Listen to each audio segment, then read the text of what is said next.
Welcome to Crypto Live. In today's video, we will learn how Ripple XRP will destroy the SEC and explode on this date, thus reaching $1,000 in the near future. So don't forget to like this video and subscribe to our channel to stay updated on our upcoming videos about cryptocurrencies. Everyone has heard it before and will hear it again, but we're rapidly approaching the point when fantasy economics needs to give way to reality. And this is the very nature of traditional financial markets at the moment. Fantasy and illusion will end, and people will be hit hardest. Keep a level head, stay attentive, and stay patient. Right now, there's a massive liquidity crisis, and XRP has been rebranded as on-demand liquidity to address this crisis. Do you see how XRP is prepared for a perfect storm? Combining the powerful updates that were released about the SEC case. Now, let's discuss something that is really special that is taking place in the crypto space right now. In a Forbes article, there is a discussion about the XRP army, that this community of people has such power that people like BitBoy are now trying to harness it. In fact, BitBoy finally jumped on the bandwagon after years of shaming the community. There is going to be a perfect narrative that has been built, in my opinion, as the SEC has severely damaged the retail investors in XRP. Now we are actively exposing government corruption unlike any other group of people on the planet. But I know XRP will win. And it seems like Judge Netburn is on Ripple's side. Moreover, Judge Netburn has opened up thousands of phone lines for the public to hear each procedure in the case. And the lines are filled within minutes of opening. Hinman was deposed by Netburn during a pivotal hearing due to the uniqueness of the case, the amount in controversy, and the public interest in the matter. In recent weeks, the XRP army has begun exposing video evidence of regulatory misconduct, which makes Ripple's case and public credibility vulnerable. Hinman makes it clear in one video that his 2018 speech reflected our thinking at the SEC, contrary to both an affidavit and his deposition. In several videos, SEC Commissioner Robert Jackson was heard asserting not only that Chairman Jay Clayton intended for Hinman's speech to be regulatory clarification and not a slow-moving formal rulemaking, not as even though Hinman was speaking directly to markets. Also, Jackson asserts that Clayton considered all ecos to be securities, throwing doubt on Ethereum's eco in Hinman's speech. As seen in another video from the 2019 conference, Hinman's deputy at the SEC, Amy Starr, and Coinbase council member, Dorothy DeWitt, indicate that the exchange has a framework on whether to list unregistered tokens. In the same year, Coinbase listed XRP as well. Interestingly, the gathering momentum of this crowdsourced activism suggests how torturous a trial may be for the SEC. And it's great to see the strongest community on Earth uniting in this opposition to constrictive regulatory bodies, incompetent regulatory bodies, and corrupt regulatory bodies. It is clear there is a powerful community of individuals gathering up eclectic research against the SEC. Hinman, Clayton, and Jackson have developed this community of individuals, and the world is watching, because the caliber of individuals behind the scenes love to watch what this community does. And there is no mistake about it. We have the exact asset in the right place. In addition, Brad Garlinghouse tweeted that it has been clear since the start that the SEC's suit against Ripple aims not only to ban Ripple, but to regulate crypto innovation using fair notice and due process. Let's not be emotional, because I and many others are bullish on crypto, and let's just continue to hold most of it for the future. However, the SEC is digging in and going after crypto. Let's just expect the unexpected and see what happens. Many people may not know, but Gary Gensler was previously a commissioner of the CFTC. Now he is the chair of the SEC, so it's extremely important to watch this clip by Darren Moore Jr., and is important in the current state of regulation.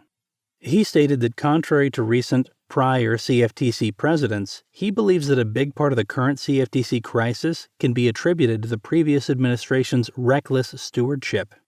In his view, the decisions made or the leadership of the 5 members of the commission by Gary Gensler, Tim Masson, and the majority of our committee have damaged the reputation and credibility of the agency with lawmakers who struggle with making decisions among competing priorities. Apparently, Gensler has already messed up the CFTC, and now the SEC is causing headlines for their poor handling and corruption in this case. Also, I just wanted to share with you a quick update on the Flare network that posted that they are working with exchanges to ensure that any distribution they make is done properly. Additionally, all major exchanges and the vast majority of supporting exchanges that completed the process were able to have their claims validated.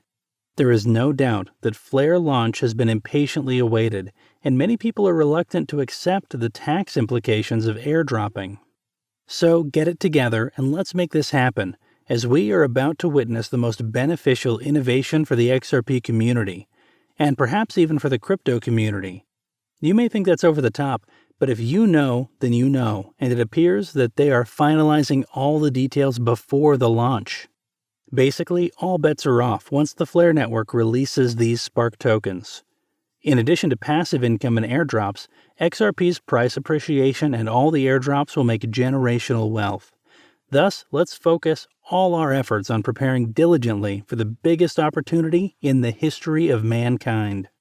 Further, from Paul Barron's interview with Tom Emmer, in contrast to many others, Tom Emmer is becoming a favorite congressman as he is intelligent and very competent, and he is also very pro-crypto regulation, pro-crypto transparency, and pro-crypto innovation.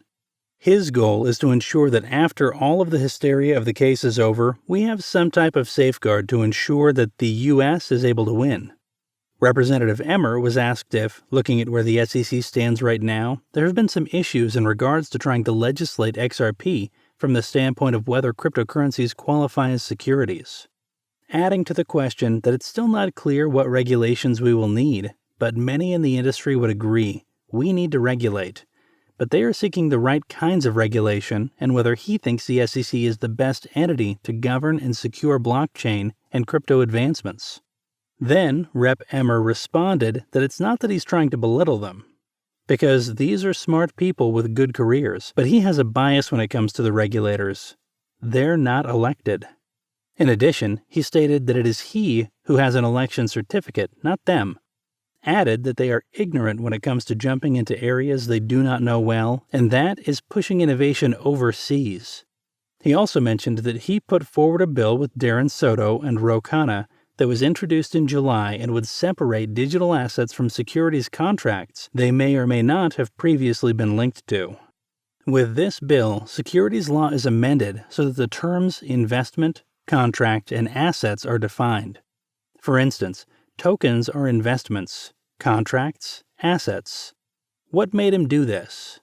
It is because the SEC tends to enforce through enforcement action, protecting it from innovation and allowing it to push opportunities further abroad. This bill would actually provide it with a framework to determine if a token can be used to demonstrate securities and if it cannot. He added that Gary Gensler should not regulate it if it's not a security, and in his view is that under this bill, entrepreneurs would have the opportunity to innovate in the country or would have the security clarity they need, which, in his opinion, would open up access to capital formation opportunities, employment opportunities, and other entrepreneurship opportunities for all Americans. So it is clear that even the congressman who does have deep knowledge and understanding of this case may not directly state that he is in favor of XRP, but as it turns out, the SEC has just filed a lawsuit that is bound to destroy itself. Though the SEC may be delaying the judicial process, and with this we will never know when XRP will blow up in the market, but with information coming out every now and then that obviously favored XRP, it will soon explode. Therefore, XRP to $1,000 is quite achievable. That's all for this video about crypto, and thank you for watching. If you would like to receive updates on the crypto market, make sure you click the subscribe and bell button.